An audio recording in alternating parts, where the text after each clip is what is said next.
Handa na ba ang inyong mga puso para sa isang kwentong susubok sa inyong pananaw tungkol sa pag-ibig at pagpapatawad? Halina't pakinggan natin ang isang salaysay na mag-iiwan ng marka sa ating mga puso. Sabi nila, ang pinakamalalim na sugat ay nagmumula sa pinakamalalim na pagmamahal. Ngunit paano kung ang mismong sugat na yon ang magiging daan upang matagpuan mo ang iyong tunay na lakas? Paano ka babangon kung ang mismong taong pinag-alay mo ng iyong mga pangarap ang siyang dudurog sa iyong pagkatao? Nanginginig ang mga kamay ni Laya habang tinititigan ang maliit na puting bagay na hawak niya. Sa ilalim ng malamlam na ilaw ng banyo, halos hindi niya makita. Ngunit naroon yon. Isang pangalawang linya. Malabo, halos parang multo, pero naroon. Isang buntong hininga ang kumawala sa kanyang mga labi, isang halo ng takot at hindi mapantay ang galak. 5 taon. 5 taon ng walang katapusang pagsubok, ng masasakit na iniksyon, ng mga luhang tahimik na iniyak sa dilim tuwing mabibigo sila. 5 taon ng pag-aalay ng kanyang pangarap na maging doktor para lamang matupad ang mas malaki nilang pangarap, ang magkaroon ng isang buong pamilya. Isang butil ng luha ng ligaya ang pumatak sa kanyang pisngi. Dinala niya ang kanyang kamay sa kanyang patag na tiyan. Anak, bulong niya sa hangin. Isang panalangin tanging siya lang ang nakakarinig. Nandito ka na, anak ko. Sa wakas, mayroon na siyang maibibigay kay Raja. Ang nag-iisang bagay na hindi kayang bilhin ng lahat ng pera at kapangyarihan nito. Ang isang tagapagmana. Dahan-dahan siyang lumabas ng banyo. Ang pregnancy test ay mahigpit na hawak sa kanyang palad na para bang ito ang pinakamahalagang hiya sa buong mundo. Hindi niya mapigilan ang nangiti sa kanyang mga labi. Nasasabik siyang makita ang reaksyon ni Raja. Siguradong matutuwa ito. Siguradong yayakapin siya nito nang mahigpit at lahat ng pagod at sakit ay maglalaho. Ngunit ang eksenang bumungad sa kanya sa sala ay taliwas sa kanyang inaasahan. Nakatayo roon si Raja. Ang kanyang matipunong katawan ay tila isang estatwang gawa sa galit. Malamig ang kanyang mga mata, isang lamig na tumagos hanggang sa kaluluwa ni Laya. Sa likod nito, sa isang sulok, ay ang pinsan nitong si Zoraya, isang mahinhing anino na may mga matang nagpapanggap na nag-aalala. Raja? Anong problema? Tanong ni Laya. Ang kanyang ngangiti ay unti-unting naglaho. Hindi sumagot si Raja. Sa halip, may kinuha itong isang brown folder sa ibabaw ng mesa at ibinato iyon sa paanan ni Laya. Kumalat ang mga papel sa sahig, mga medical result, mga litrato. Ipaliwanag mo yan, utos ni Raja. Ang boses niya ay mababa at puno ng panganib. Nanginginig na pinulot ni Laya ang isang papel, isang medical record, nakapangalan sa kanya. Ngunit ang mga nakasulat, hindi niya maintindihan. Isang ulat na nagsasabing siya ay baog at isang hiwalay na dokumento mula sa isang fertility clinic na hindi naman niya kailanman pinuntahan. Ano? Ano to? Hindi ito sa akin. Raja, hindi ko alam kung saan galing to. Sabi niya. Ang kanyang boses ay nagkakaroon na ng panginginig. Huwag ka nang magsinungaling, Laya. Dagundong ng boses ni Raja. Sapat na para yumanig sa buong silid. Nakuha yan ni Zoraya mula sa isang source. 5 taon. 5 taon mo akong pinaniwala. Pinagmukha mo akong tanga. Hindi totoo yan, Raja. Maniwala ka sa akin. Umiiyak na, sabi ni Laya. Lumapit siya para hawakan ang braso nito, ngunit marahas itong iwinaksi ni Raja. Huwag mo akong hahawakan. Sigaw nito. Ang kanyang mga mata ay nag-aapoy sa galit at sa nasaktang pagkalalaki. Isang babaeng marumi. Habang ako'y nagtatrabaho para ibigay sa iyo ang lahat, ikaw pala ay may ibang lalaki. At para pagtakpan ang katotohanang hindi mo ako mabigyan ng anak, gumawa ka ng ganitong kasinungalingan. Raja, hindi. Hindi na niya natapos ang sasabihin. Hinawakan ni Raja ang kanyang braso ng napakahigpit. Ang sakit ay pisikal, ngunit mas masakit ang pagkawasak ng kanyang puso sa bawat salitang binitiwan nito. Tapos na tayo, Laya. Tapos na, sabi ni Raja. Ang bawat salita ay parang lason. Kinaladkad siya nito patungo sa pinto. Sa labas, bumubuhos ang malakas na ulan, tila nakikidalamhati sa kanyang sinasapit. Raja, parang awa mo na. Pakinggan mo muna ako. Pagmamakaawa ni Laya, ang kanyang mga luha ay humahalo na sa ulan. May sasabihin akong importante, magkakaanak na tayo. Ngunit huli na ang lahat. Itinulak siya ni Raja palabas ng pinto nang walang anumang awa. Lumayas ka sa pamamahay ko. Huwag na huwag ka nang magpapakita sa akin kahit kailan. Sinubukan niyang kumapit sa binti nito. Sa huling hibla ng pag-asa. Raja, please. Isang malakas na pagsara ng pinto, ang tanging naging sagot. Ang tunog na yon, ang siyang tuluyang dumurog sa kung anumang natitira sa kanyang puso. Napaluhod si Laya sa malamig na semento, basang-basa sa ulan, habang ang mga ilaw mula sa loob ng bahay na minsan niyang tinawag na tahanan ay isa-isang namatay. Ang init ay napalitan ng dilim, ang pag-ibig ay napalitan ng puot, ang pag-asa ay naging isang bangungot. Nanginginig, walang lakas na tumayo. Idinikit niya ang kanyang palad sa kanyang tiyan. Ang maliit na pag-asa na kanina lang ay nagbigay sa kanya ng walang kapantay na ligaya, ay ngayon ang tanging dahilan para manatili siyang humihinga sa gitna ng unos. Sa gitna ng pagbagsak ng ulan at ng kanyang mga luha, isang bulong ang kumawala sa kanyang mga labi. Isang tanong na walang kasagutan. Anak, paano na tayo? Ang kadiliman at lamig ay unti-unting nilalamon si Laya. Ang walang tigil na buhos ng ulan, ang tanging saksi sa kanyang pagtangis. Hindi niya alam kung gaano siya katagal na nakaluhod doon, hanggang sa isang pares ng nagliliwanag na ilaw ng sasakyan ang tumama sa kanyang kinaroroonan, na siyang pumunit sa madilim na tabing ng gabi. Bumukas ang pinto ng sasakyan at isang pamilyar na boses ang sumigaw ng kanyang pangalan. Puno ng pag-aalala at takot. Ma'am Laya, si Ginhawa. Ang tapat nilang kasambahay. Mabilis itong tumakbo palapit sa kanya. Ipinayong ang sarili nitong katawan laban sa ulan.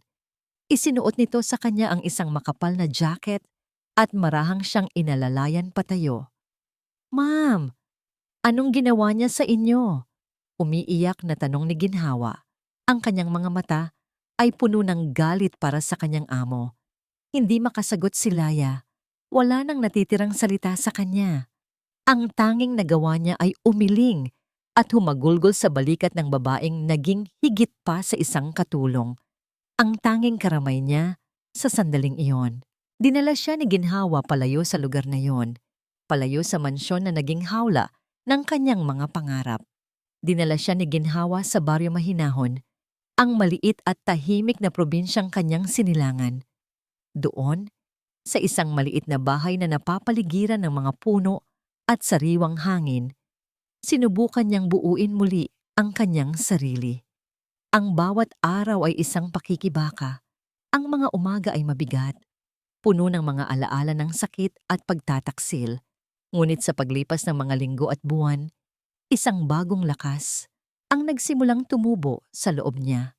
Isang lakas na hindi para sa kanya, kundi para sa maliit na buhay na kanyang dinadala. Ang kanyang pagbubuntis ay naging mahirap, ngunit sa bawat hirap, mas lalo siyang tumatatag. Ang munting tibok ng puso sa loob ng kanyang sinapupunan, ang naging musika sa kanyang mga araw, ang nagpapaalala sa kanya na hindi siya nag-iisa. Hanggang sa dumating ang gabing iyon, ang sakit ay dumating na parang alon, malakas at walang awa. Dinala siya ni Ginhawa sa pinakamalapit na paggamutan, isang maliit na klinika na may kulang-kulang na kagamitan. Ang panganganak ay isang laban sa pagitan ng buhay at kamatayan. Nawalan siya ng napakaraming dugo. Naririnig niya ang mga nag-aapurang boses ng komadrona, ang mga panalangin ni ginhawa. Ngunit ang lahat ay unti-unting humihina na parang tunog mula sa ilalim ng tubig. Isang malamig na kadiliman ang nagsimulang humatak sa kanya pababa. Pagod na siya. Marahil ito na ang katapusan. Marahil mas mabuti nang magpahinga. Ngunit bigla, sa gitna ng katahimikan, isang malakas at matinis na iyak ang pumuno sa silid. Isang iyak na puno ng buhay. Iyon. Ang tunog na yon. Ito'y parang isang sinulid ng ginto na humila sa kanyang kaluluwa pabalik sa kanyang katawan. Nagmulat siya ng mga mata at kahit na malabo ang kanyang paningin, hinanap niya ang pinagmulan ng tunog na yon. Ang baby niyo po, Ma'am Laya? Babae. Sabi ni ginhawa, ang kanyang boses ay basag sa pag-iyak at galak. Inilapit sa kanya ang isang maliit na nilalang na nababalot ng puting lampin. At nang sandaling iyon, nang masilayan ni Laya ang munting mukha ng kanyang anak, ang lahat ng sakit, lahat ng pait, lahat ng alaala ni Raja ay naglaho. Ang natira na lamang ay isang pagmamahal na napakalinis at napakatindi. Isang pagmamahal na nagbigay sa kanya ng bagong dahilan para mabuhay. Hiraya, bulong niya, ipinangalan sa isang salitang sumisimbolo sa kanyang mga pangarap. Ang aking Hiraya. Sa mga bisig niya nakahimlay ang katuparan ng kanyang pag-asa. Lumipas ang 3 taon. Ang babaeng minsang nakaluhod at basang-basa sa ulan ay wala na. Sa kanyang lugar ay nakatayo si Dr. Laya Soliman, isang iginagalang na psychotherapist sa Pag-asa Medical Center. Ang kanyang mga mata ay kalmado at puno ng karunungan na tanging ang mga matitinding pagsubok lamang ang makapagbibigay.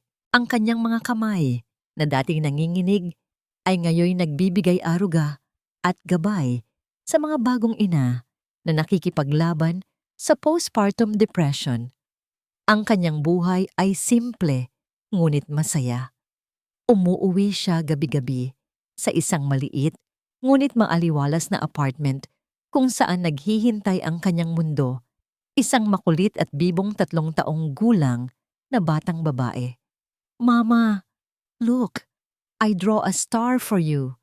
Masayang sabi ni Hiraya, iwinawagayway ang isang papel na may isang malaking dilaw na guhit. Ngumiti si Laya at binuhat ang kanyang anak. Wow, ang ganda naman ng star mo, anak. Just like my little star. Hinalikan niya ang pisngi nito at sa tawa ng kanyang anak, natagpuan niya ang tunay na kahulugan ng tahanan.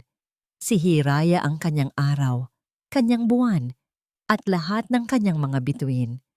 Kinabukasan, sa ospital, habang tinatapos ni Laya ang kanyang mga papeles, isang nurse ang lumapit sa kanya.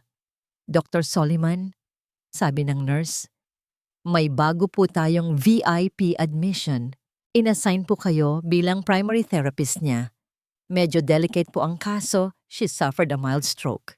Kinuha ni Laya ang folder ng may profesional na ngiti. Sige, ano ang pangalan ng pasyente? Binuksan niya ang folder. Ang kanyang mga mata ay mabilis na sinuri ang mga detalye hanggang sa tumama ito sa isang pangalan na nakasulat sa itaas. Isang pangalan na nagpatigil sa pag-ikot ng kanyang mundo. Isang pangalan na nagpabalik sa lahat ng sakit na akala niya ay matagal na niyang ibinaon. Pasyente, Consolacion Montenegro. Ang kanyang puso ay biglang tumigil sa pagtibok. Ang sinag ng umaga ay tumatagos sa malalaking salaming bintana ng dining hall ng mansyon ng mga Montenegro.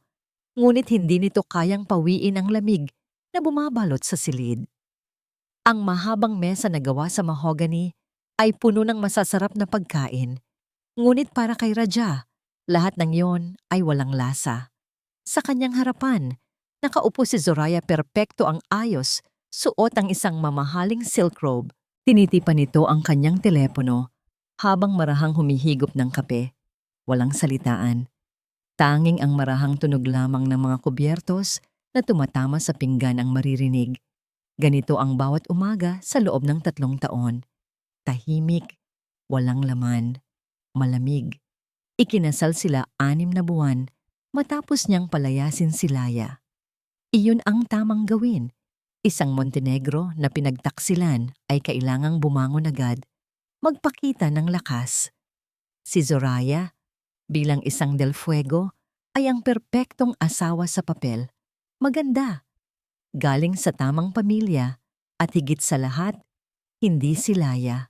Ngunit ang kasal na dapat sanay maging simula ng bagong yugto ay naging isang walang katapusang paalala ng kanyang pagkakamali. Napatingin si Raja sa kanyang plato. Beef tapa, paborito niya. Ngunit ang pagkaluto ay eksakto, walang kulang, walang sobra. Parang gawa ng isang chef sa isang 5-star hotel, walang kaluluwa. At sa isang iglap, bumalik sa kanya ang isang alaala. Nasa dati nilang kusina si Laya, nakasuot ng simpleng duster at apron. Ang buhok ay nakapusod ng magulo. Ang buong bahay ay puno ng amoy ng bawang at toyo. Kumakanta ito ng wala sa tono habang hinahalo ang adobong manok. Nang maramdaman niyang nakatingin si Raja, lumingon ito. May bahid ng mantika sa pisngi at ngumiti. Isang ngangiting kayang magpainit sa pinakamalamig na gabi.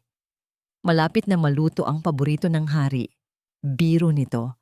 Ang simpleng adobong yon na may konting tamis at sobrang bawang ay mas masarap pa sa kahit anong pagkaing inihain sa kanya ngayon.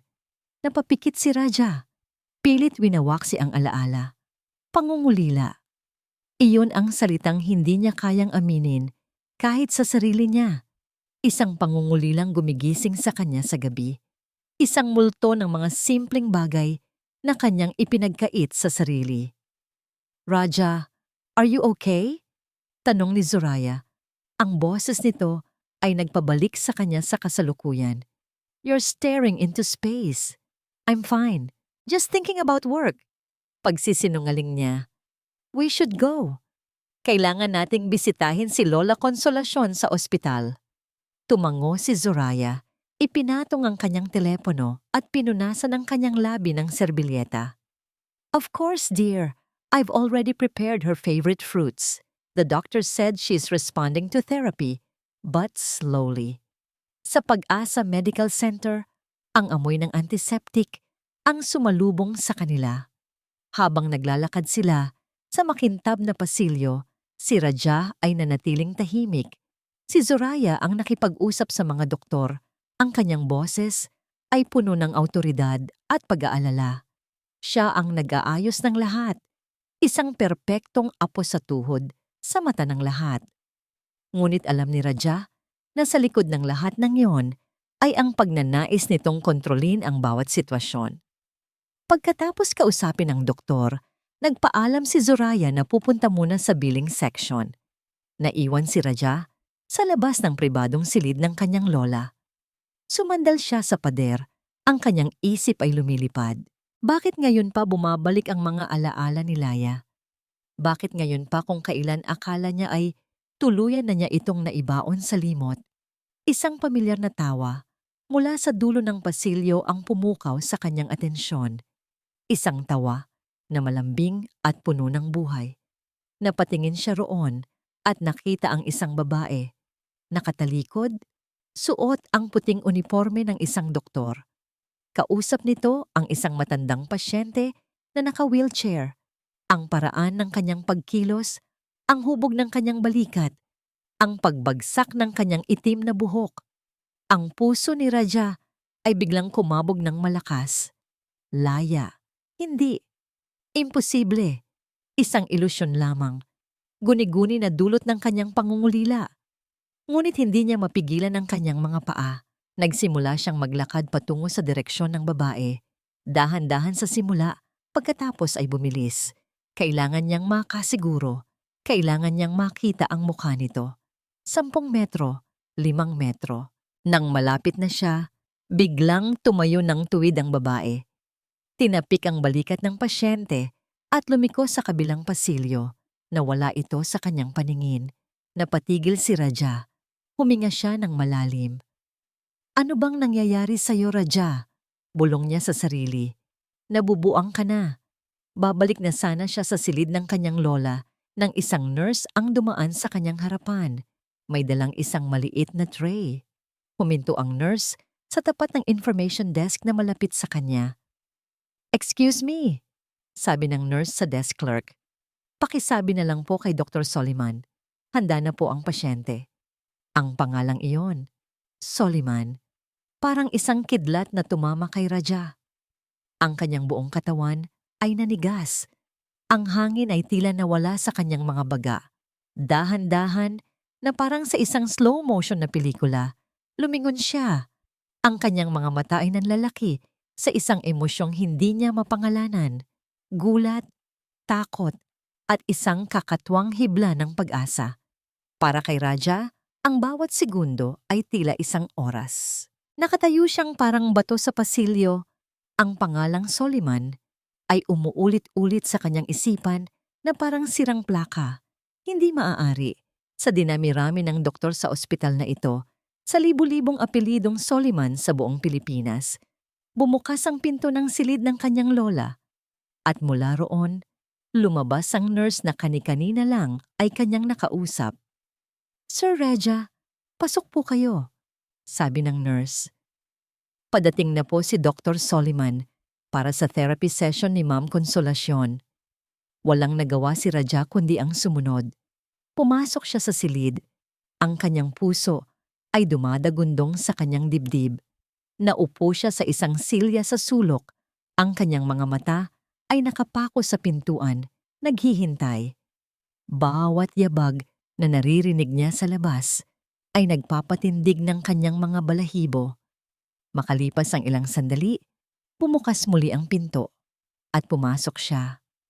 Si Laya. Ngunit hindi ito ang Laya na iniwan niya sa gitna ng ulan. Ang babaeng nasa harapan niya ngayon ay iba. Nakasuot ito ng isang malinis na puting uniforme. Ang kanyang buhok ay maayos na nakatali sa isang bon.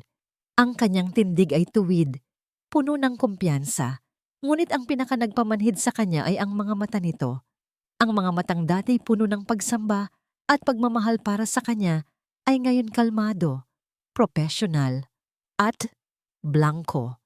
Walang bahid ng anumang emosyon nang tumama ang mga iyon sa kanya. Ngumiti si Laya, ngunit ang nangiti ay hindi umabot sa kanyang mga mata. At ang ngiting iyon ay hindi para sa kanya. Ito ay para sa matandang babaeng nakahiga sa kama. Magandang umaga po, Lola Consolacion. Malambing na sabi ni Laya. Hinawakan nito ang kamay ng matanda. Oras na po para sa ating ehersisyo. Doon lamang nito ibinaling ang tingin kay Raja. Isang maikling sulyap na parang isa lamang siyang kasangkapan sa silid. Mr. Montenegro, sabi nito, ang boses ay formal at walang anumang init. I'm Dr. Soliman. I'll be handling your grandmother's physical and occupational therapy. Hindi makapagsalita si Raja. Ang hangin ay tila ninakaw mula sa kanya. Laya. Narito siya at tinatawag siyang Mr. Montenegro. Parang isang sampal. Isang sampal na gumising sa kanya sa katotohanang ang babaeng kanyang sinaktan ay hindi na kailanman magiging pareho. Sa loob-loob ni Laya, bawat tibok ng kanyang puso ay isang suntok sa kanyang dibdib. Pinaghandaan niya ang sandaling ito. Sa loob ng 3 taon, sa kanyang isipan, isinanay niya ang sarili.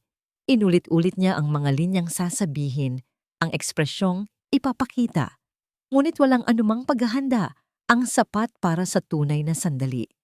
Ang makita si Raja muli, ang amoy ng pabango nito, ang presensya nito na dating nagpapakalma sa kanya ay ngayon nagdudulot ng isang uri ng panganib.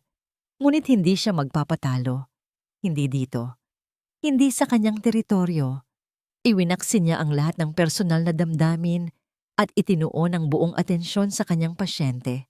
Okay, Lola, sisimulan po natin sa inyong mga kamay, sabi niya. Ang kanyang boses ay nananatiling malumanay at propesyonal. Sinimulan ni Laya ang therapy session. Marahan niyang iminasahe ang mga daliri ni Lola Consolacion. Pagkatapos ay maingat na itinuro ang mga simpleng paggalaw. Bawat kilos niya ay may kasamang katiyakan.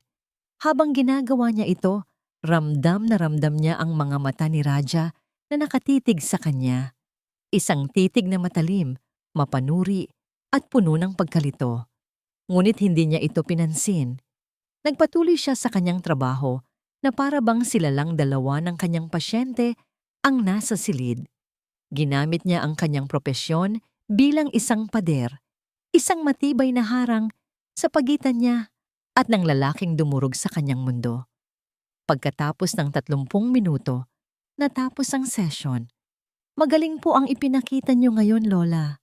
Magpahinga na po muna kayo, sabi ni Laya habang inaayos ang kumot ng matanda.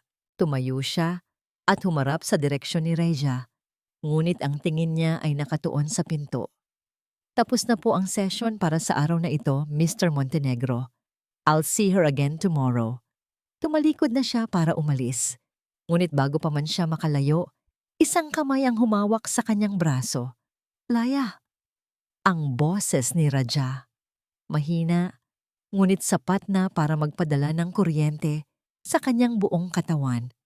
Isang halo ng galit at lumang sakit ang biglang umakyat sa kanyang lalamunan. Humarap siya at sa unang pagkakataon, tiningnan niya si Raja ng diretso sa mga mata.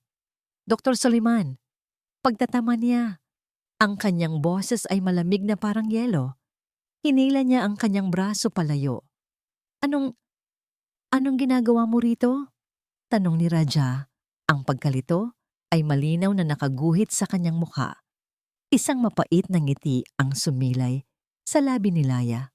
Trabaho ko ito, Mr. Montenegro. Dito ako nagtatrabaho. At ngayon, kung papayagan mo ako, mayroon pa akong ibang pasyente. Walang anumang dagdag na salita, mabilis siyang tumalikod at naglakad palayo. Ang bawat hakbang ay isang pagpapatunay ng kanyang bagong lakas. Habang nagmamadali siyang lumiko sa pasilyo, hindi niya namalayan na isang maliit na bagay ang nahulog mula sa kanyang buhok. Isang silver na hair clip na hugis bituin. Naiwan si Raja na nakatayo roon, tulala. Pinanood niya ang paglayo ni Laya hanggang sa mawala ito sa kanyang paningin. Napayuko siya at doon niya nakita ang kumikinang na bagay sa sahig. Dahan-dahan niya itong pinulot. Ang star hair clip, ang regalo niya rito nung unang anibersaryo nila. Naalala niya ang kanyang mga sinabi noon. Para kahit nasaan ako, palagi kong makikita ang bituin ko. Ang lamig ng metal sa kanyang palad ay tila isang apoy na pumapaso sa kanya. Ang lahat ng emosyong pilit niyang ikinubli sa loob ng 3 taon ay biglang bumuhos, pagsisisi, panghihinayang. Nang bigla, isang boses mula sa dulo ng pasilyo ang pumutol sa kanyang pag-iisip. Raja, anong hawak mo? Napaangat ang tingin ni Raja. Nakatayo roon si Zoraya.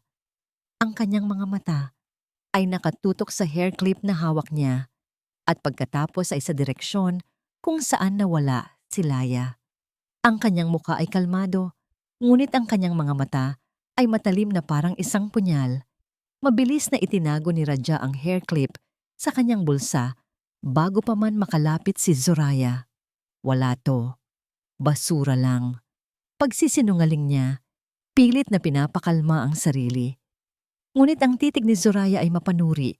Tila sinusubukan nitong basahin ang bawat sulok ng kanyang isipan. Hindi na muling natulog ng mahimbing si Raja ng gabing iyon.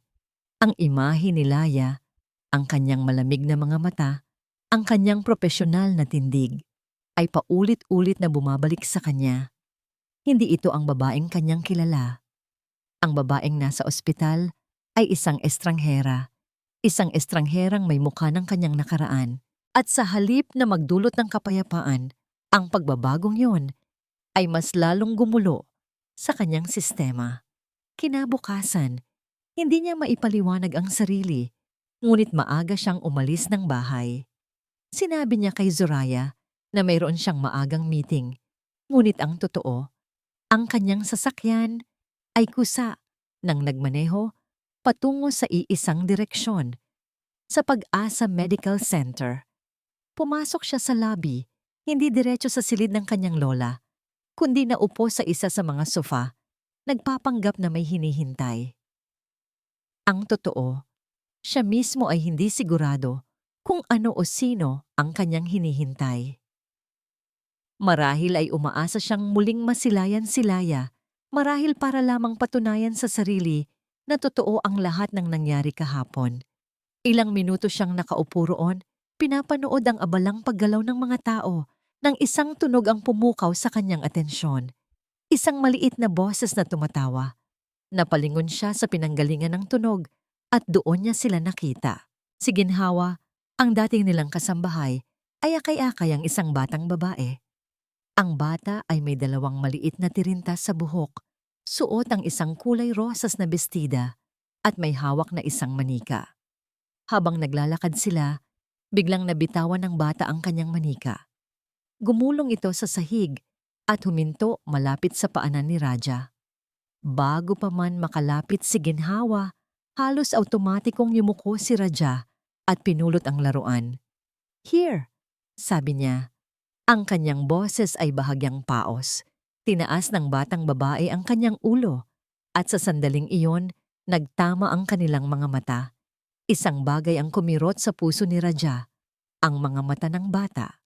Malaki, bilugan, at kumikinang na parang dalawang bituin sa gabi. May kung anong pamilyar sa mga matang yon, isang koneksyon na hindi niya maipaliwanag. Para siyang nakatingin sa isang salamin ng kanyang nakaraan, isang refleksyon na matagal na niyang kinalimutan. "Thank you po," sabi ng bata. Ang kanyang boses ay napakalambing. Kinuha nito ang manika at ngumiti sa kanya. Isang ngiting nagpaliwanag sa buong lobby. Napatulala si Raja. Hindi niya namalayan na si Ginhawa ay nasa harapan na niya. Ang mukha ay puno ng gulat at bahagyang takot. Mabilis nitong hinila ang bata palapit sa kanya. "Salamat po, sir," sabi ni Ginhawa. Hindi makatingin ng diretso kay Raja. Nagmamadali silang naglakad palayo. Ngunit bago pa sila tuluyang makalayo, narinig ni Raja ang bulong ng bata. "Yaya Jean, sino po yung uncle na malungkot ang mata?" Ang mga salitang yon na sinambit ng buong inosente ay tumama kay Raja nang mas malakas pa sa isang sampal. Uncle na malungkot ang mata. Ganoon ba ang nakikita ng mundo sa kanya ngayon? Isang lalaking may malungkot na mga mata? Ang sakit na dulot ng tanong na yon ay mas malalim kaysa sa galit na naramdaman niya kahapon. Sa isang sulok, hindi kalayuan, nasaksihan lahat ni Zoraya ang nangyari. Dumating siya ilang minuto matapos ni Raja at pinanood ang buong eksena mula sa malayo. Nakita niya ang paraan ng pagtitig ni Raja sa bata. Nakita niya ang pagbabago sa ekspresyon nito at naramdaman niya ito, isang pamilyar na kaba, isang takot na ang nakaraang pilit niyang inilibing ay nagsisimula nang maghukay ng sarili nitong daan palabas. Mabilis siyang nagtago sa isang pasilyo, kinuha ang kanyang telepono at nagdial ng isang numero. "Hello," sagot ng boses sa kabilang linya. "It's me," sabi ni Zoraya. Ang kanyang boses ay mahina, ngunit puno ng yelo. "May ipapagawa ako sa iyo. May isang Dr. Laya Soliman sa Pag-asa Medical. Alamin mo ang lahat tungkol sa kanya. Lahat. At pagkatapos, gawan mo ng paraan para mawala siya dyan. I don't care how. Just get it done." Samantala, bumalik si Raja sa kanyang opisina sa Montenegro Legacy Holdings, ngunit hindi siya makapag-concentrate. Ang mga numero sa financial reports ay lumalabo. Ang mga tawag mula sa mga board members ay parang hangin lamang sa kanyang tainga. Ang tanging nakikita niya ay ang isang pares ng mga matang parang bituin. Sino ang batang iyon? Bakit kasama niya si Ginhawa? At bakit ganoon na lamang ang epekto nito sa kanya? Hindi na niya matiis. May isang paraan para malaman. Bilang legal guardian ng kanyang lola, may access siya sa ilang impormasyon sa ospital. Binuksan niya ang kanyang laptop, ang kanyang mga daliri ay nanginginig habang nagtatype. Ginamit niya ang kanyang mga koneksyon para mabuksan ang personnel database ng ospital. Pangalan, Laya Soliman. Position, psychotherapist. Nag-scroll siya pababa. Civil status, single. At pagkatapos, nakita niya ang isang linya na nagpatigil sa kanyang paghinga. Dependents, Hiraya Soliman. Daughter, Hiraya. Ang pangalan ay parang isang dayuhang salita sa kanyang isipan, ngunit kasabay nito, isang napakapamilyar na tunog. Isang alaalang matagal nang natabunan ay biglang sumulpot mula sa kadiliman. Nakahiga sila ni Laya sa ilalim ng mga bituin sa kanilang bakuran. Kapag nagka-baby girl tayo, bulong ni Laya, ang kanyang ulo ay nakasandal sa dibdib ni Raja. Gusto ko siyang pangalanang Hiraya, the fruit of my hopes and dreams. Binitiwan ni Raja ang mouse ng computer. Ang kanyang mukha ay namutla. Napasandal siya sa kanyang upuan. Ang malamig na pawis ay nagsimulang tumulo sa kanyang noo. Hiraya, bulong niya sa katahimikan ng kanyang opisina. Iyon ang pangalang ipapangalan sana ni Laya sa magiging anak namin. Sa mga sumunod na araw, ipinagpatuloy ni Laya ang kanyang trabaho nang may matibay na pader na nakapalibot sa kanyang puso. Bawat therapy session kasama si Lola Consolacion ay isang maingat na sayaw ng profesionalismo. Naroon palagi si Raja, tahimik na nagmamasid sa isang sulok. Ang kanyang mga mata ay laging nakasunod sa bawat kilos niya. Ngunit natutunan na ni Laya na huwag itong pansinin, na ituring ang presensya nito bilang parte na lamang ng muebles sa silid. Isang hapon, habang ginagawa nila ang isang ehersisyo sa kamay, isang bagay na kakaiba ang nangyari. Sige po, Lola. Subukan po nating abutin ang bolang ito. Malumanay na sabi ni Laya. Hawak ang isang maliit na stress ball. Biglang nanigas ang kamay ni Lola Consolacion. Ang kanyang mga mata, na kadalas ay may bakas ng pagkalito, ay biglang nagkaroon ng kakaibang linaw. Tumingin ito ng diretso kay Laya at sa isang iglap, nakita ni Laya hindi ang isang pasyenteng may stroke, kundi ang matalinong matriarka ng pamilya Montenegro. Mahigpit na hinawakan ng matanda ang kamay ni Laya. Ang kanyang pagkakahawak ay may kasamang puwersa, isang biglaang lakas na ikinagulat ni Laya. May takot sa mga mata ng matanda, isang malalim at matinding takot. Sinubukan nitong magsalita. Ang kanyang mga labi ay gumalaw, ngunit tanging ungol lamang ang lumabas. Gayunpaman, ipinagpatuloy niya. Ang kanyang mga mata ay nagmamakaawa.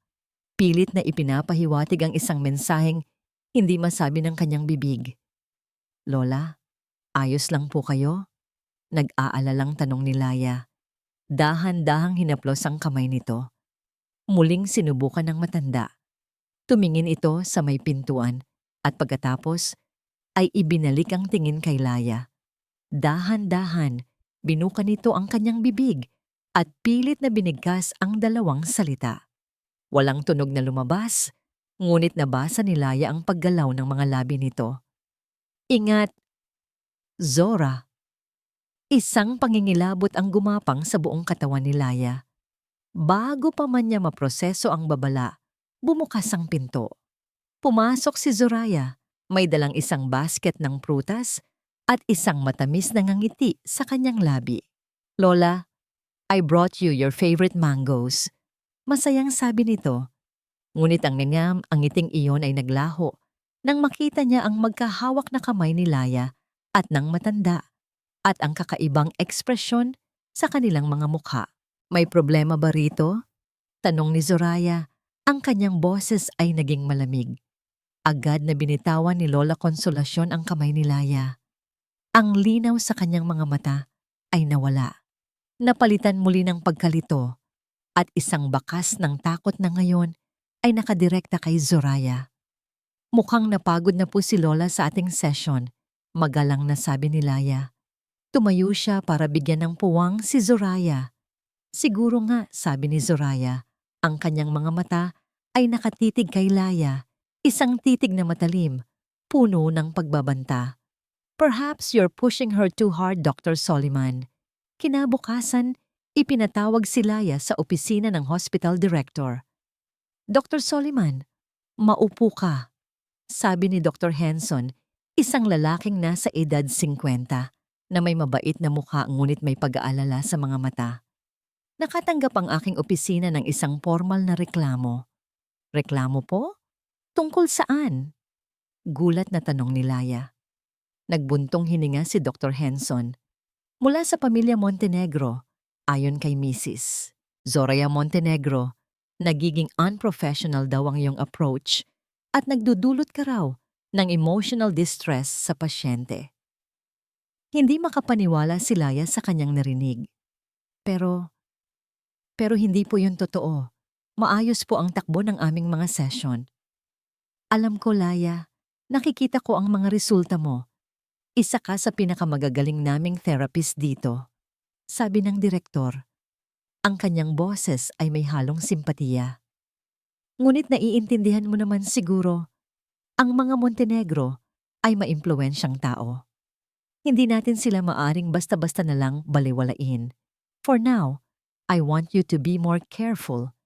Bibigyan kita ng warning. Isa pang reklamo at mapipilitan akong alisin ka sa kaso. Lumabas si Laya sa opisina na nag-aapoy sa galit at frustrasyon. Hindi ito dahil sa warning. Ito ay dahil sa kawalan ng katarungan.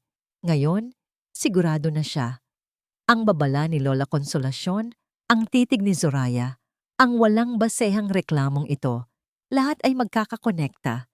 Hindi ito simpleng alitan. Ito ay isang atake.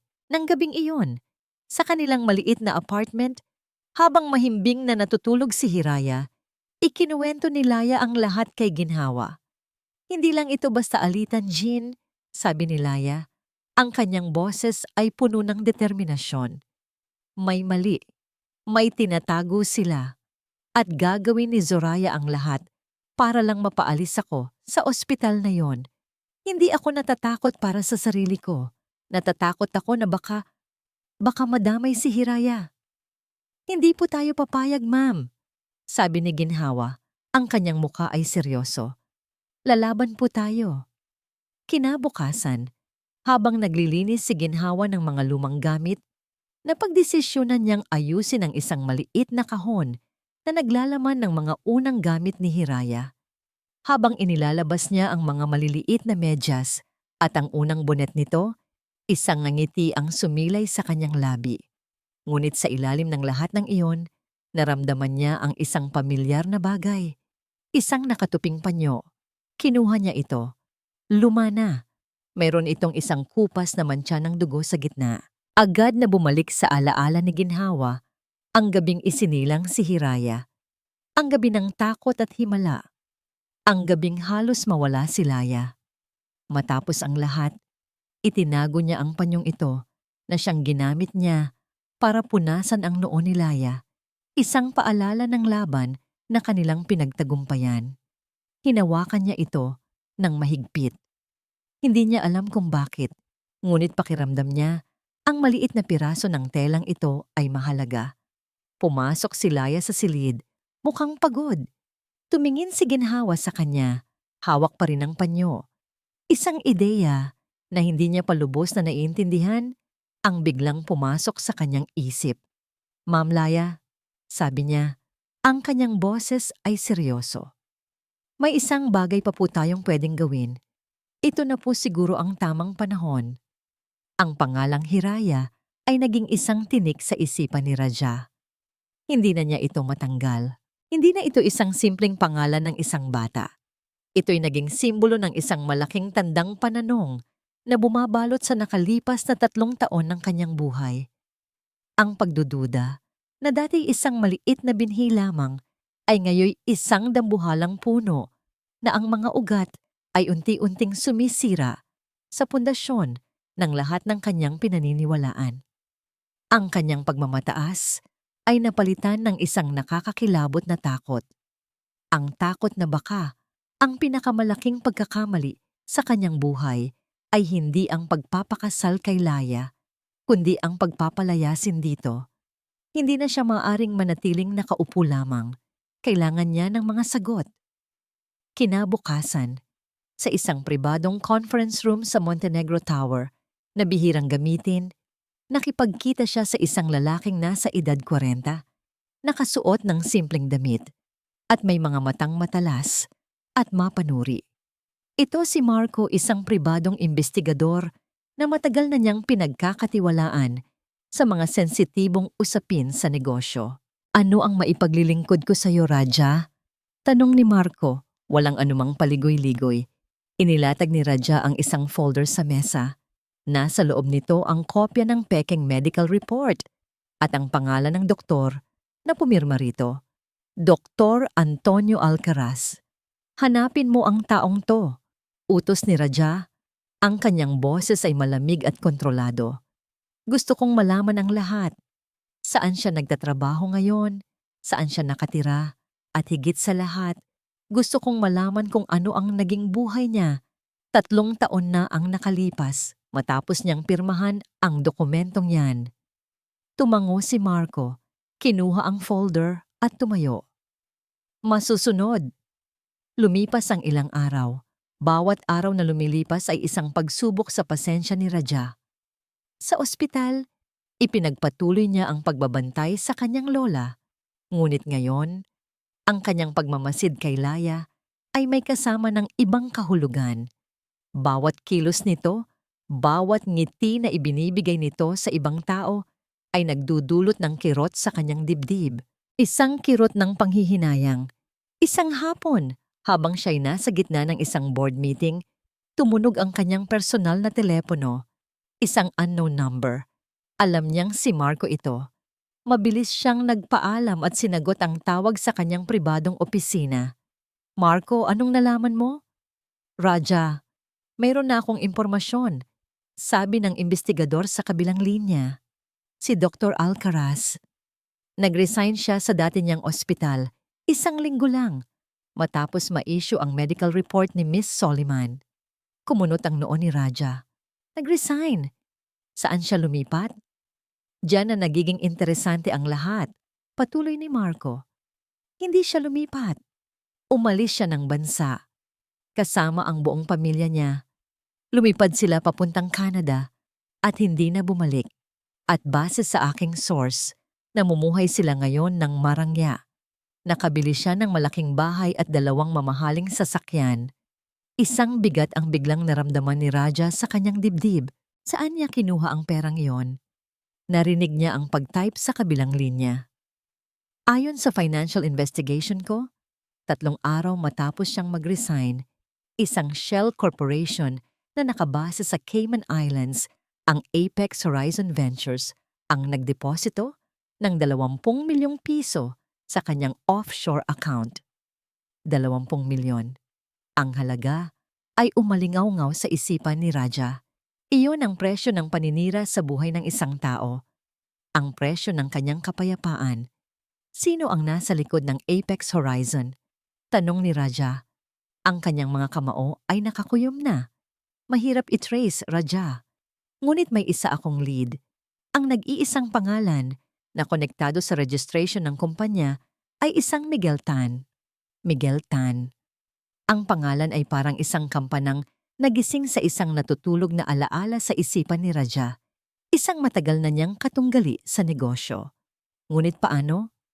At bigla, isang imahe ang malinaw na lumitaw sa kanyang isipan. Isang charity gala, mahigit 3 taon na ang nakalipas. Nakita niya si Zoraya sa isang sulok, tumatawa at nakikipag-usap ng napakalapit kay Miguel Tan. Noong mga panahong yun, hindi niya ito pinansin. Inisip niyang isa lamang itong kaswal na pag-uusap. Ngunit ngayon, sa bagong kontekstong ito, ang alaalang iyon ay naging isang masasamang pangitain. Ang koneksyon. Naroon pala sa harapan niya sa lahat ng oras. Raja, nandyan ka pa ba? Oo, sagot ni Raja. Ngunit ang kanyang isip ay malayo na. Salamat, Marco. Tatawagan kita ulit. Ibinaba niya ang telepono. Ang apat na sulok ng kanyang marangyang opisina ay biglang tila kumikitid. Sinasakal siya. Hindi siya makahinga. Kailangan niya ng hangin. Mabilis siyang lumabas. Hindi pinansin ang kanyang sekretarya at dumiretso sa parking lot. Nagmaneho siya ng walang patutunguhan habang sa labas, ang kalangitan ay biglang dumilim at nagsimulang bumuhos ang malakas na ulan. Ang ulan. Ang parehong ulan. Ipinatigil niya ang sasakyan sa gilid ng isang madilim na kalsada. Ang tanging maririnig ay ang malakas na pagpatak ng ulan sa bubong ng kotse at ang malakas na kabog ng kanyang dibdib. Ang mga piraso ng puzzle ay nagsimulang magkabit-kabit sa kanyang isipan, bumubuo ng isang larawang napakapangit at kasuklam-suklam.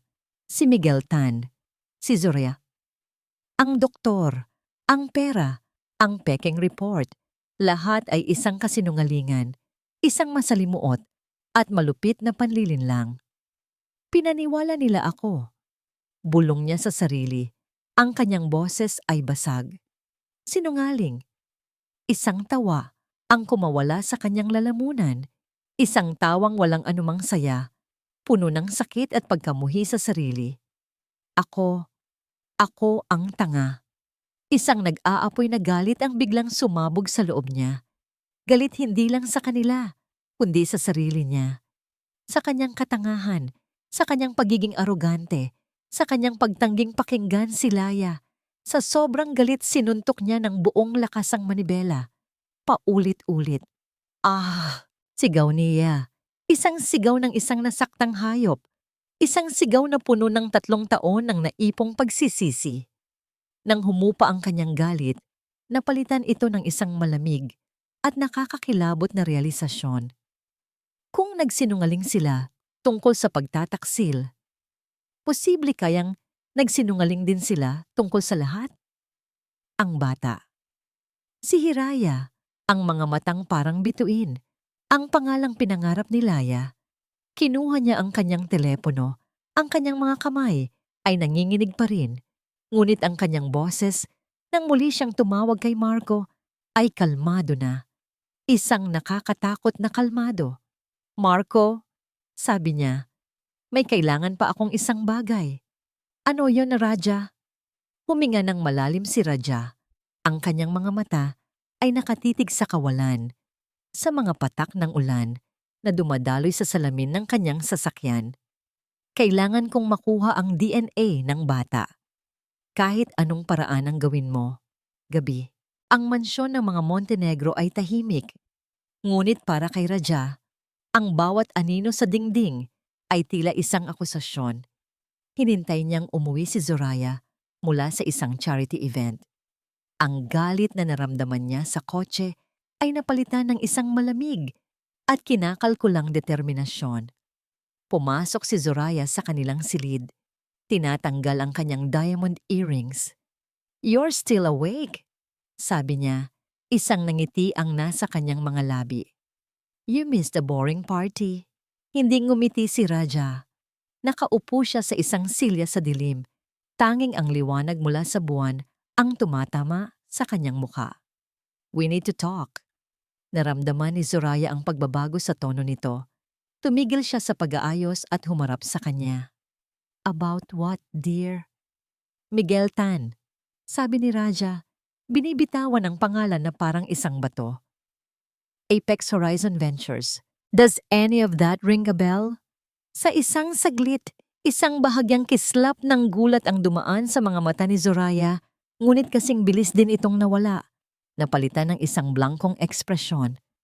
"I'm not sure what you're talking about. Is that for a new business deal?" "Wag na tayong maglokohan, Zoraia," sabi ni Raja. Tumayo siya at lumapit sa liwanag. Ang kumpanyang yon ang nagbayad kay Dr. Alcaraz para sirain ang buhay ni Laya at konektado roon ang pangalan ng kaibigan mong si Miguel Tan. Isang tawa ang kumawala kay Zoraia, isang tawang hindi nakakatuwa, kundi nakakainsulto. Raja, after all these years, siya pa rin ba? Akala ko tapos na tayo sa multo ng nakaraan." Lumapit siya kay Raja.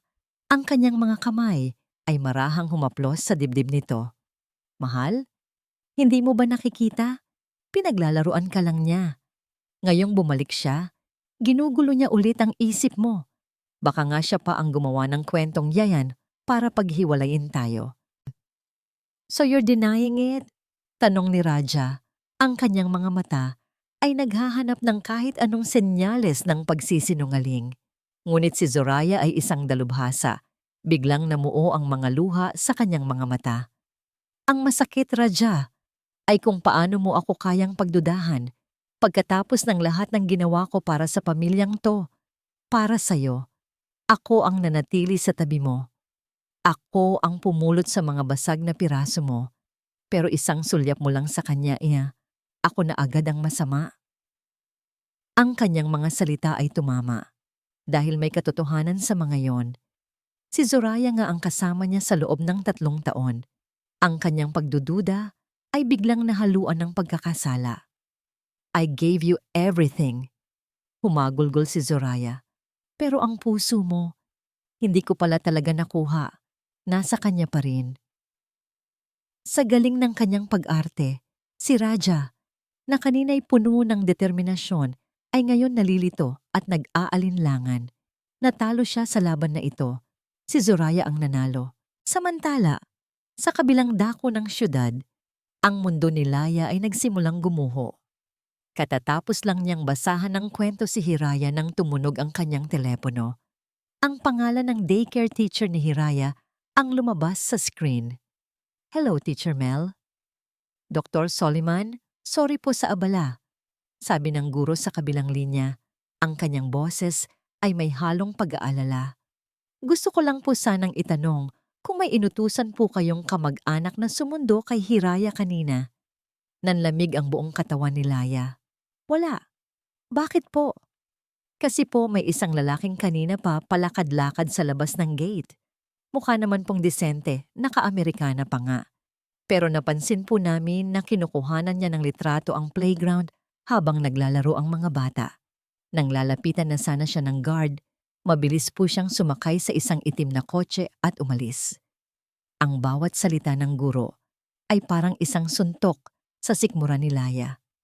Ang kanyang unang naisip ay hindi si Zoraya, kundi si Raja, ang mga Montenegro. Salamat po sa pag-inform, Teacher Mel. Mag-iingat po kami.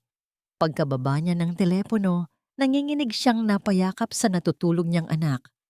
Ang payapang mundong binuo niya para sa kanila ay biglang pinasok ng panganib. Ang takot na naramdaman niya ay mabilis na napalitan ng isang nag-aalab na galit. Isang galit ng isang inang poprotektahan ang kanyang anak sa kahit anong paraan. Hindi na siya nag-isip pa. Kinuha niya ang kanyang telepono at tinawagan si Raja. Nagulat si Raja nang makita ang pangalan ni Laya sa kanyang telepono. Mabilis niya itong sinagot. Laya? Kailangan nating mag-usap. Ngayon din, sabi ni Laya. Ang kanyang boses ay matigas at walang anumang emosyon. Nagkita sila sa isang maliit na coffee shop malapit sa ospital. Pagdating ni Raja, nakaupo na si Laya. Ang kanyang mga kamay ay magkasalikop sa ibabaw ng mesa. Anong problema? Tanong ni Raja. Tumingin si Laya ng diretso sa kanyang mga mata. Isang tingin na puno ng galit na hindi pa kailanman nakita ni Raja mula sa kanya. Hindi ko alam kung anong laro ang nilalaro ninyo. At wala akong pakialam. Pero gusto kong linawin ang isang bagay sa iyo, Raja. Lumapit siya sa mesa. Ang kanyang boses ay isang mapanganib na bulong. Huwag na huwag mong idadamay ang anak ko. Anong sinasabi mo? Naguguluhang tanong ni Raja. May ipinadala kang tao sa daycare niya para manmanan kami. Di ba? Para takutin ako? Akusa ni Laya. Gulat. Iyon ang tanging makikita sa mukha ni Raja. Wala akong alam dyan, Laya. Maniwala ka. Ngunit hindi na naniwala si Laya. Para sa kanya, lahat ng ito ay parte ng laro ng kapangyarihan ng mga Montenegro. Tapos na ako sa mga kasinungalingan mo, Raja. Makinig ka. At makinig kang mabuti. Layuan mo kami. Layuan mo ang anak ko. Dahil kapag may nangyaring masama sa kanya, kahit katiting na galos lang, hinding-hindi kita mapapatawad. Sisiguraduhin kong pagsisisihan mo ang araw na muli kang pumasok sa buhay namin. Tumayo si Laya at umalis nang hindi na muling lumingon. Naiwan si Raja na parang binuhusan ng malamig na tubig. Ang banta sa buhay ni Hiraya ay totoo. At kung hindi siya ang may gawa, iisa na lang ang ibig sabihin yon. Ang kanyang pagdududa kay Zoraya ay bumalik. 100 beses na mas matindi. Ngayon, hindi na lang ito tungkol sa nakaraan. Tungkol na ito sa kaligtasan ng isang batang inosente. Ang batang posibleng anak niya. Ang kanyang determinasyon ay bumalik, mas matibay kaysa dati. Wala nang puwang para sa pagkakamali. Kailangan niya ng katotohanan. At kailangan niya ito ngayon. Dumukot siya sa kanyang bulsa at kinuha ang kanyang telepono. Sakto namang nag-vibrate ito, isang text message mula kay Marco. Binuksan niya ito. Ang mensahe ay maikli lamang, ngunit ito na ang pinakamahalagang salitang nabasa niya sa buong buhay niya. Nakuha ko na. Hawak ko na ang suklay. Ang babala ni Laya ay parang isang linyang iginuhit sa buhangin. Isang deklarasyon na hindi na siya ang babaeng dating madaling yurakan. Para sa kapakanan ni Hiraya, handa siyang maging isang leon. Ngunit hindi niya alam, ang halimaw na kanyang kinakalaban ay hindi natatakot sa mga ngipin o kuko. Ito'y isang ahas, matiyagang naghihintay ng tamang sandali para tumuklaw gamit ang kamandag. Lumipas ang ilang araw na payapa. Napakapayapa na nagsimulang mag-isip si Laya na baka ang kanyang babala ay umubra. Bawat hapon, sinusundo niya si Hiraya sa daycare. At sa bawat yakap ng kanyang anak, unti-unting bumabalik ang kanyang kapanatagan. Isang hapon, habang abala si Laya sa kanyang opisina, tinawagan niya si Ginhawa para ito na muna ang sumundo kay Hiraya. Pauwi na siya nang tumunog ang kanyang telepono. Si Ginhawa. Ma'am Laya. Ang boses ni Ginhawa sa kabilang linya ay puno ng hindi maipaliwanag na takot. Si Hiraya po. Nadulas po siya sa playground. Dumudugo po ang tuhod niya. Isang matinding kaba ang biglang dumaloy sa buong sistema ni Laya. Ano? Papunta na ako dyan. Hindi na niya inintindi ang traffic. Ang tanging nasa isip niya ay ang kanyang anak. Pagdating niya sa maliit na parke, malapit sa kanilang apartment, nakita niya ang isang maliit na kumpulan ng mga tao. Sa gitna, si Ginhawa, yakap-yakap ang humihikbing si Hiraya. May maliit na galos sa tuhod ng bata, may bahid ng dugo, ngunit malinaw na hindi ito malala. Anak, anong nangyari? Nag-aalalang tanong ni Laya. Mabilis na kinuha si Hiraya. Bago pa man makasagot si Ginhawa, isang boses ang pumailan lang mula sa likuran. Isang boses na malamig at puno ng pagkukunwari. Oh my God! Hiraya, are you okay? Si Zoraya, nakatayo roon, suot ang isang eleganteng bestida na para bang nagkataon lang na napadaan. Lumapit siya, ang kanyang mukha ay nagpapahayag ng labis na pag-aalala, ngunit ang kanyang mga mata ay nakatutok kay Laya. Anong nangyari dito? Tanong ni Zoraya sa mga usisero. This is what happens when a child is left to a negligent mother. Ang mga salita ay tumama kay Laya na parang lason. Wala kang karapatang magsalita ng ganyan. Wala akong karapatan? Tumawa si Zoraya. Laya, tingnan mo ang sarili mo. Tingnan mo ang sitwasyon ninyo. Hirap ka na. Pagod. Hindi mo na kayang alagaan ang bata ng maayos. This is a sign. Ang mga tao sa paligid ay nagsimulang magbulungan. Ang kanilang mga tingin ay naging mapanghusga. Dinala ni Laya si Hiraya sa pinakamalapit na klinika para malinis ang sugat. Isang simpleng galos lang, ngunit ang mga salita ni Zoraya ay mas malalim at mas masakit. Pag-uwi nila sa apartment, ang bigat sa dibdib ni Laya ay hindi nawala. Pinatulog niya si Hiraya. Hinalikan ito sa noo at ipinangako sa sarili na poprotektahan niya ito mula sa lahat ng kasamaan sa mundo. Ngunit ang kasamaan ay nasa pintuan na pala. Kinabukasan, pagdating niya mula sa trabaho, may isang brown envelope na nakadikit sa kanyang pinto. Kinabahan siya. Dahan-dahan niya itong kinuha at binuksan. Ang kanyang mga mata ay nanlaki sa kanyang nabasa. Ang mga salita ay lumabo dahil sa namumuong luha, Republic of the Philippines na Regional Trial Court, Petition for Sole Custody. Inihahain ni Zoraya del Fuego Montenegro ang petisyong ito upang makuha ang solong karapatan sa pangangalaga sa batang si Hiraya Soliman. Sa kadahilanang ang kasalukuyang ina, si Laya Soliman, ay napatunayang unfit at walang kakayahang pinansyal at emosyonal. Nagpapakita ng senyales ng mental instability at kapabayaan. Nabitiwan ni Laya ang mga papel. Ang mga ito'y kumalat sa sahig. Bawat salita ay isang akusasyon, isang paninirang puri sa kanyang pagiging ina. Ang kanyang mga binti ay nanghina. Napasandal siya sa pader, ang kanyang paghinga ay naging mabilis at mababaw. Ito na yon. Ang huling alas ni Zoraya, hindi nito gustong saktan si Hiraya. Gusto nitong kunin siya. Gusto nitong kunin ang nag-iisang bagay na nagbibigay kahulugan sa kanyang buhay. Pumasok siya sa kwarto at tinitigan ang kanyang natutulog na anak. Ang anghel sa kanyang buhay. Ang kanyang pag-asa. At ngayon, may isang taong gustong agawin ito mula sa kanya. Napaupo siya sa sahig. Ang kanyang likod ay nakasandal sa kama ni Hiraya. Doon, sa katahimikan ng gabi, gumuho ang lahat ng kanyang katatagan. Walang tunog na lumabas sa kanyang bibig, ngunit ang kanyang mga balikat ay yumanig sa bawat hikbi. Ang mga luha ay malayang dumaloy sa kanyang mga pisngi. Nawala na ang lahat. Paano siya lalaban sa kapangyarihan ng mga Montenegro? Isa lang siyang simpleng therapist. Anong laban niya sa kanilang hukbo ng mga abogado? Sa kanilang pera na kayang bumili ng kahit anong testimonya? Sa kauna-unahang pagkakataon mula noong gabing pinalaya siya, naramdaman ni Laya ang tunay na kawalan ng pag-asa. Pakiramdam niya, nalulunod siya at walang anumang makakapitan. Naramdaman ni Ginhawa ang kanyang pagdating. Pumasok ito sa silid, dala ang isang basong tubig. Nakita niya si Laya sa sahig, basag at talunan.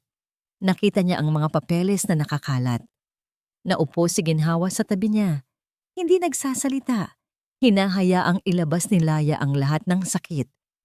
Nang humupa na ang kanyang pag-iyak at tanging mga hikbi na lang ang natira, doon lamang nagsalita si Ginhawa.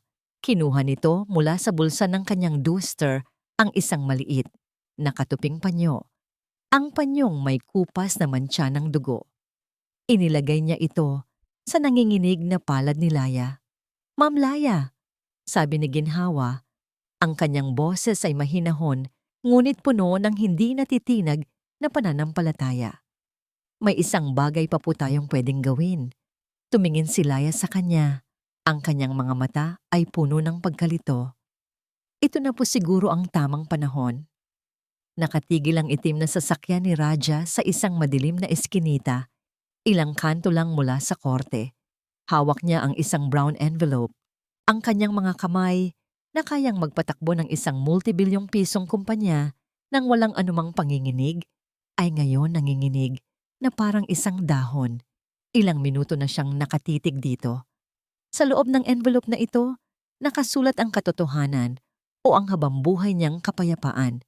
Huminga siya ng malalim at dahan-dahang binuksan ito. Isang papel lang ang laman, puno ng mga teknikal na salita at numero. Ngunit ang tanging kailangan niyang basahin ay ang huling linya. Probability of paternity, 70.7%. Ang mga numero ay tila lumundag mula sa papel at sumampal sa kanya. 70.7%.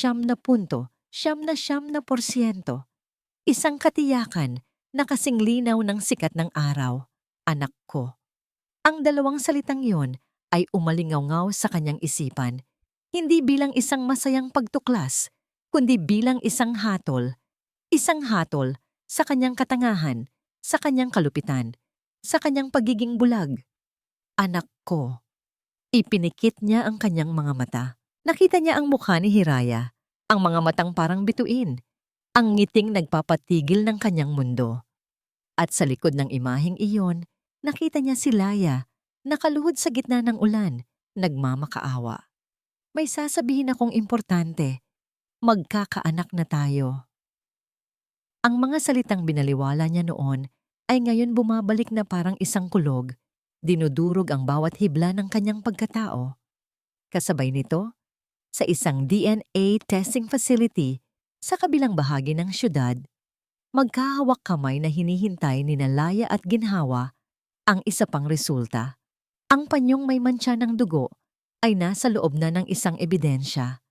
Ang laway ni Hiraya, na maingat na kinuha mula sa isang cotton swab, ay kasama nito. Ang layunin nila ay simple. Hindi lang para patunayan ang relasyon ni Hiraya sa dugo ni Laya, kundi para patunayan na ang dugo sa panyo na nakuha sa gabi ng kanyang panganganak ay dugo ng ina ni Hiraya. Isang ebidensyang magpapatunay na ang kanyang pagbubuntis ay nangyari sa loob ng kanilang kasal. Ready na po ang resulta, sabi ng medical technologist. Inabot nito ang resulta kay Laya. Binasa niya ito at sa unang pagkakataon, sa loob ng maraming araw, isang maliit na sinag ng pag-asa ang sumilay sa kanyang puso. Ang hearing ay nagsimula nang walang anumang pagkaantala. Nasa gitna ng testimonya si Zoraya. Umiiyak ito. Bawat salita ay maingat na pinili para makuha ang simpatiya ng hukom. At bilang isang babae, bilang isang ina sa puso, masakit po sa akin na makita ang isang bata sa kapabayaan. Sabi ni Zoraya, pinupunasan ng isang pekeng luha. Wala po siyang oras sa bata. Palagi siyang pagod. Minsan, nakikita ko po siyang sumisigaw. Bilang tiyahin ng bata, natatakot po ako para sa kanyang kaligtasan. Ang bawat kasinungalingan ay isang punyal na tumatarak sa dibdib ni Laya. Ngunit pinanatili niya ang kanyang composure. Hawak niya ng mahigpit ang kamay ng kanyang abogado. At kaya po, Your Honor, buong puso ko pong hinihiling sa korteng ito. Hindi na natapos ni Zoraya ang kanyang sasabihin. Blag. Ang malaking pinto ng korte ay bumukas ng malakas. Lahat ng tao ay napalingon. Kuya mamnima magkapamadbome. Nakatayo roon si Raja. Ang kanyang buhok ay magulo. Ang kanyang damit ay bahagyang basa sa ambon. Ang kanyang mukha ay isang maskara ng galit, sakit at determinasyon. Naglakad siya papasok. Ang bawat hakbang ay mabigat at may tunog. Hindi niya pinansin ang sinuman. Ang kanyang mga mata ay nakapako lamang sa isang tao. Kay Zoraya. Anong ibig sabihin nito, Mr. Montenegro? Tanong ng hukom. Nagulat sa biglaang pagpasok. Walang sinabi si Raja. Nagpatuloy siya sa paglakad hanggang sa marating niya ang lamesa ng prosekusyon. At doon, sa harap ng lahat, ibinagsak niya ang resulta ng DNA test. Ang papel ay umikot at huminto sa harap mismo ni Zoraya. Bago mo angkinin ang isang batang hindi sayo, sabi ni Raja. Ang kanyang boses ay mababa, ngunit umaling-awngaw sa buong silid. Basahin mo muna yan. Nanginginig na tiningnan ni Zoraya ang papel. Nang makita niya ang mga numerong 70.9% at 79%, ang kulay ay nawala sa kanyang mukha. Your Honor, mabilis na tumayo ang abogado ni Laya. Kung maaari po, mayroon din po kaming nais isumite na ebidensya. Inabot niya ang pangalawang resulta ng DNA test sa Clerk of Court. Ito po ay isang DNA test na nagpapatunay na ang dugo mula sa isang panyo, na nakuha 3 taon na ang nakalipas sa gabi ng panganganak ni Miss Soliman, ay dugo ng ina ng batang si Hiraya Soliman. Isang malinaw na ebidensya na si Miss Soliman ay nagdadalang tao na sa panahong siya ay pinalayas mula sa kanilang tahanan. Isang katotohanang pilit na itinago ng petitioner. 2 resulta. Dalawang katotohanan. Isang pader na gawa sa kasinungalingan ang biglang gumuho. Napatingin ang lahat kay Zoraya. Ang kanyang pag-iyak ay biglang tumigil. Ang kanyang mukha, na kanina'y puno ng pagkukunwaring awa, ay ngayon isang maskara ng purong pagkamuhi at pagkataranta. Ang kanyang perpektong mundo ay nagkadurog-durog sa isang iglap. Hindi totoo yan. Gawa-gawa lang nila yan. Sigaw niya, ngunit wala nang sino man ang naniwala sa kanya. Ang hukom ay nagbaba ng kanyang martilyo. Order in the court! Ngunit huli na ang lahat. Ang katotohanan ay lumabas na. Si Zoraya, na napapaligiran ng mga matang mapanghusga, ay parang isang hayop na nasukol. Nang ilalabas na siya ng mga pulis, huminto siya sa tapat ni Raja. Tinitigan niya ito, hindi nang may pagsisisi, kundi nang may purong lason sa kanyang mga mata. Isang nakakakilabot na ngiti ang sumilay sa kanyang mga labi. Sana mabulok ka sa pagsisisi, Raja. Bulong niya, sapat lang para marinig nito. Habang buhay. At pagkatapos, dinala na siya palayo. Iniwan si Raja sa gitna ng korteng winasak niya at ng katotohanang kailangan niyang harapin. Ang katahimikan pagkatapos ng sigaw ay mas nakakabingi. Ang balita tungkol sa nangyari sa korte ay kumalat na parang apoy. Ang pag-aresto kay Zoraya del Fuego Montenegro ay naging headline. Ang kwento ng panlilinlang ay naging usap-usapan sa matataas na lipunan. Ngunit para kay Laya, ang lahat ng ingay na yon ay nasa labas lamang ng pinto. Sa loob ng kanilang maliit na apartment, ang tanging mahalaga ay ang payapang paghinga ng kanyang natutulog na anak. Pinagmasdan niya si Hiraya. Ang mga pilik mata nito ay marahang nakakurba sa kanyang pisngi. Hinaplos niya ang buhok nito. Tapos na ang laban. Nanalo sila. Ngunit bakit walang pakiramdam ng tagumpay? Ang natira lamang ay isang nakakapagod na bigat. Isang malalim na sugat na kahit anong hustisya ay hindi kayang ganap na paghilumin. Gabi na nang may kumatok sa kanilang pinto. Isang mahinang katok, halos nag-aalangan. Sa labas, bumubuhos ang ulan. Isang paalala ng gabing nagsimula at sumira sa lahat. Alam ni Laya kung sino iyon. Binuksan niya ang pinto. Nakatayo roon si Raja. Basang-basa sa ulan, walang payong. Ang kanyang mamahaling suit ay lukot. Ang kanyang buhok ay tumutulo. Ngunit hindi ang kanyang hitsura ang nagpatigil kay Laya. Ito ay ang kanyang mga mata. Ang dating mga matang puno ng pagmamataas at galit ay ngayon basag, hubad at puno ng sakit na hindi na maitago. Ito ang eksaktong imahe ng gabing pinalayas niya si Laya. Ngunit ngayon, ang mga papel nila ay magkaiba. Hindi nagsalita si Laya. Hinayaan niya lang itong nakatayo roon. Hinahayaang basain ng ulan ang kanyang kaluluwa. Laya. Nagsimula si Raja. Ang kanyang boses ay garalgal at mahina. Hindi ako naparito para humingi ng tawad. Alam kong wala akong karapatan. Naparito ako para sabihin sa iyo ang totoo. At doon, sa labas ng kanyang pinto, habang patuloy ang pagbuhos ng ulan, ikinuwento ni Raja ang lahat. Inamin niya ang kanyang pagiging bulag, ang kanyang pagiging arogante. Ikinuwento niya kung paano siya naniwala sa mga kasinungalingan ni Zoraya dahil mas madaling paniwalaan ang mga yon kaysa harapin ang katotohanang baka siya ang may pagkukulang. Inamin niya ang kanyang pagsisiyasat, ang bawat piraso ng ebidensya na kanyang natuklasan, at kung paano gumuho ang kanyang mundo sa bawat katotohanang nabubunyag. Si Laya ay nanatiling tahimik, nakikinig lamang, walang luha, walang galit. Tanging isang malalim at nakakapagod na pag-unawa. Ang galit niya ay matagal nang naubos. Ang natira na lang ay ang mga peklat. Patawarin mo ako, Laya, sabi ni Raja sa huli. Ang kanyang boses ay basag na. Sa lahat ng sakit, sa lahat ng luhang iniyak mo ng mag-isa, patawarin mo ako. Doon lamang nagsalita si Laya. Ang kanyang boses ay kalmado, ngunit ang bawat salita ay may bigat. Ang kapatawaran, Raja, ay hindi isang bagay na basta-basta na lang hinihingi o ibinibigay, lalo na kapag ang sugat ay ganito kalalim. Tumingin siya sa malayo. Hindi kita sisisihin habang buhay. Ayokong magtanim ng galit. Ngunit ang tiwala ay ibang usapan. Winasak mo yon at hindi ko alam kung paano pa yon muling mabubuo. Isang katahimikan ang namagitan sa kanila. Tanging ang tunog lang ng ulan ang maririnig. May karapatan si Hiraya na magkaroon ng ama. Patuloy ni Laya. Tinitingnan siya ng diretso sa mga mata.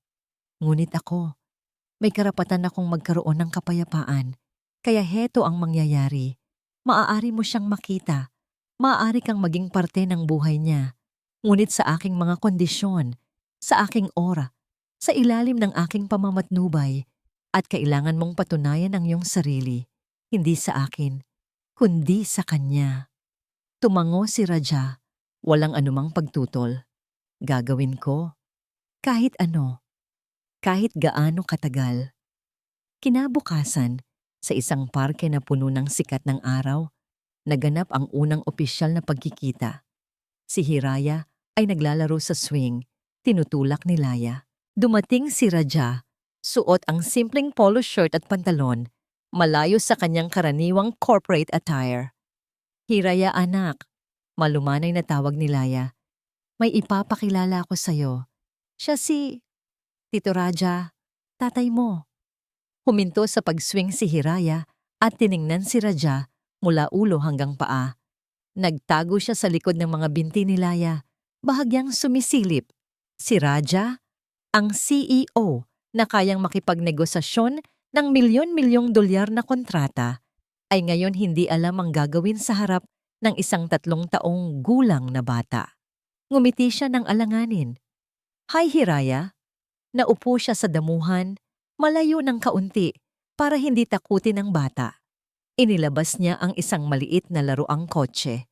Walang anumang salita. Sinimulan niya itong laruin sa damo. Pagkaraan ng ilang minuto, ang kuryosidad ni Hiraya ay nanaig sa kanyang hiya. Dahan-dahan siyang lumapit. Umupo siya sa tapat ni Raja at pinanood ito. Pagkatapos ng halos 1 oras na tahimik na paglalaro, tumayo si Hiraya. Dumukot ito sa kanyang maliit na bulsa at may kinuha. Isang piraso ng candy na medyo tunaw na. Inilahad niya ito kay Raja. For you, sabi niya sa kanyang munting boses. Tiningnan ni Raja ang candy sa kamay ng bata at pagkatapos ay sa mga mata nito, ang mga matang minana nito sa kanya. Isang simpleng alok, isang inosenteng regalo mula sa batang hindi pa alam ang bigat ng kasalanang ginawa niya rito. Kinuha ni Raja ang candy. At sa sandaling iyon, ang pader na matagal na niyang binuo sa paligid ng kanyang puso ay tuluyang gumuho. Yumuko siya at sa harap ng kanyang anak, sa harap ng kanyang anak, sa gitna ng sikat ng araw sa parke, ang luhang matagal nang gustong kumawala ni Raja ay sa wakas bumagsak. Isang butil, pagkatapos ay isa pa. Hindi ito luha ng kalungkutan, kundi luha ng isang taong sa wakas ay nakaramdam muli, isang halo ng matinding pagsisisi at isang hindi maipaliwanag na kagalakan. Ang sumunod na taon ay naging isang tahimik na paglalakbay. Tinupad ni Raja ang kanyang salita. 2 linggo matapos ang nangyari sa korte, gumawa siya ng isang anunsyong gumulat sa mundo ng negosyo. Nagbitiw siya bilang CEO ng Montenegro Legacy Holdings. Ipinasa niya ang pamumuno sa isang pinagkakatiwalaang board member at nanatili na lamang bilang isang tahimik na shareholder. Inalis niya ang corona, hindi dahil sa pagkatalo, kundi dahil sa pagpili. Pinili niya ang isang bagay na mas mahalaga kaysa sa kapangyarihan at yaman. Pinili niya ang oras, hindi naging madali ang lahat. Sa simula, ang bawat pagkikita nila ay puno ng alinlangan. Si Hiraya ay nanatiling mailap. Si Laya naman ay laging nasa malapit. Isang mapagmasid na anino, tinitiyak na bawat kilos ni Raja ay tama. Ngunit hindi sumuko si Raja. Natutunan niyang ang pagiging isang ama ay hindi tungkol sa malalaking regalo o mararangyang bakasyon. Ito'y tungkol sa maliliit na bagay. Ito'y tungkol sa pagdating sa bawat parent-teacher meeting kahit na siya lang ang nag-iisang ama sa gitna ng mga ina. Ito'y tungkol sa pag-upo sa sahig para buuin ang isang tore ng blocks kahit na paulit-ulit itong gibain ni Hiraya.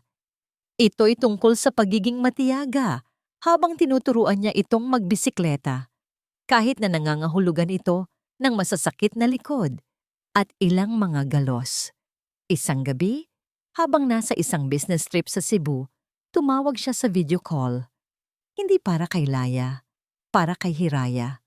"Good night, my little star," sabi niya sa screen. "Wait, Papa," sabi ni Hiraya. "Can you read me a story?" Nagulat si Raja. Sa unang pagkakataon, hinanap siya nito. Mabilis siyang humanap ng isang e-book sa kanyang telepono.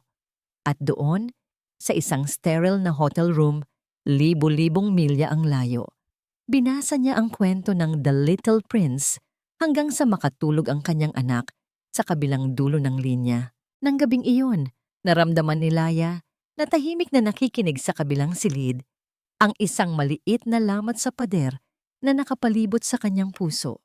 Hindi sinubukan ni Raja na suyuin si Laya pabalik. Sa halip, iginalang niya ang mga hangganan nito. Nag-uusap sila, ngunit tungkol lamang kay Hiraya. Ngunit sa mga pag-uusap na yon, nakita ni Laya ang pagbabago.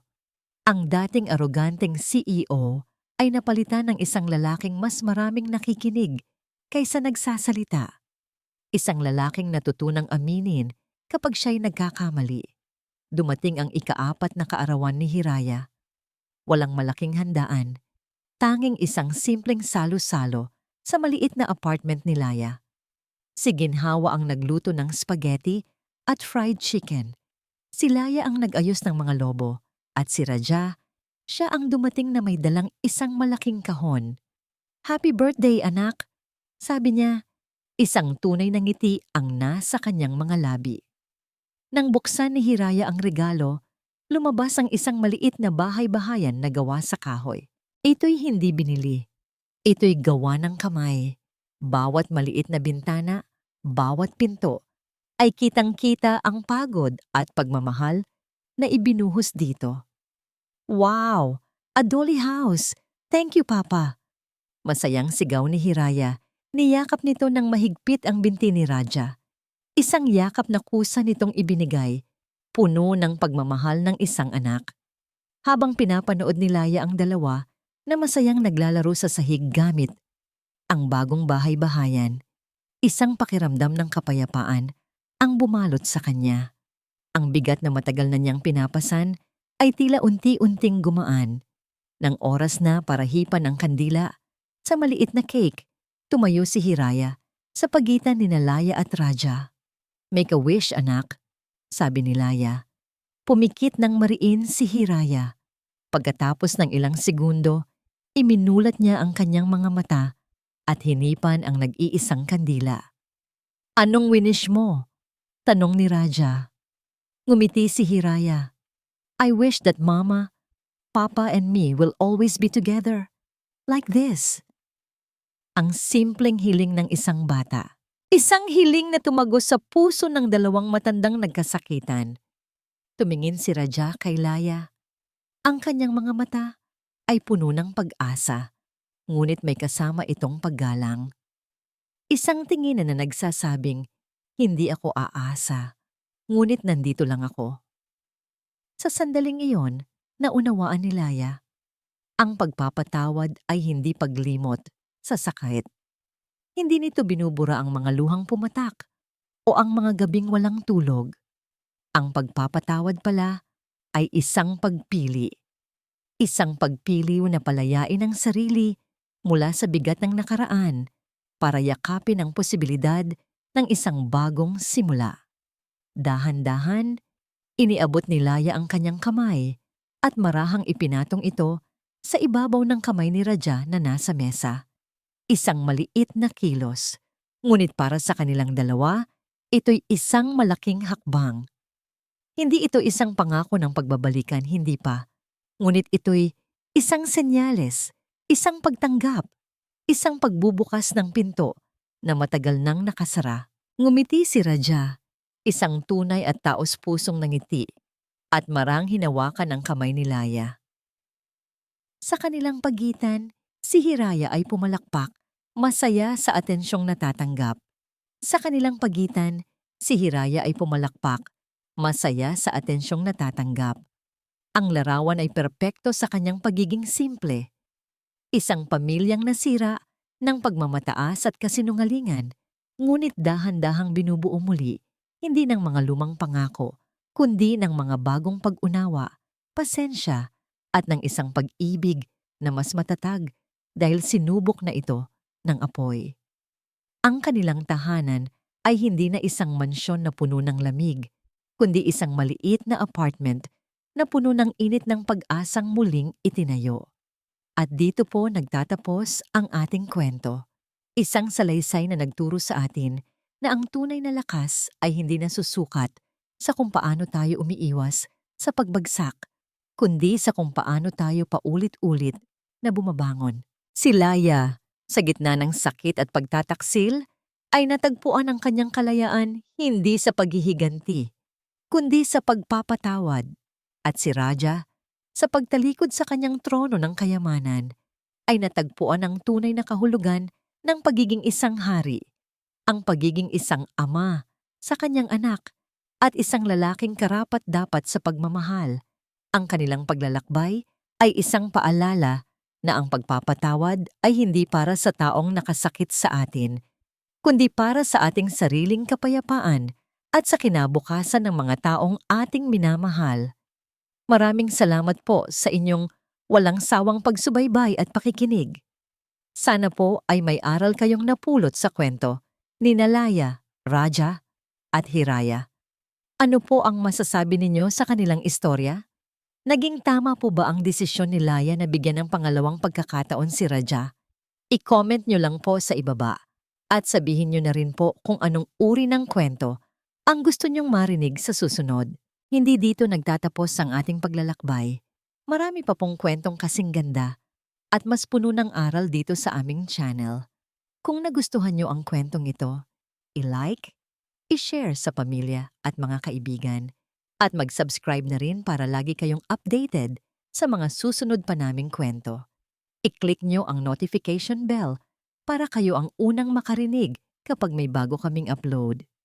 Pagpalain po kayo ng Panginoon, kayo at ang inyong buong pamilya. Hanggang sa muli!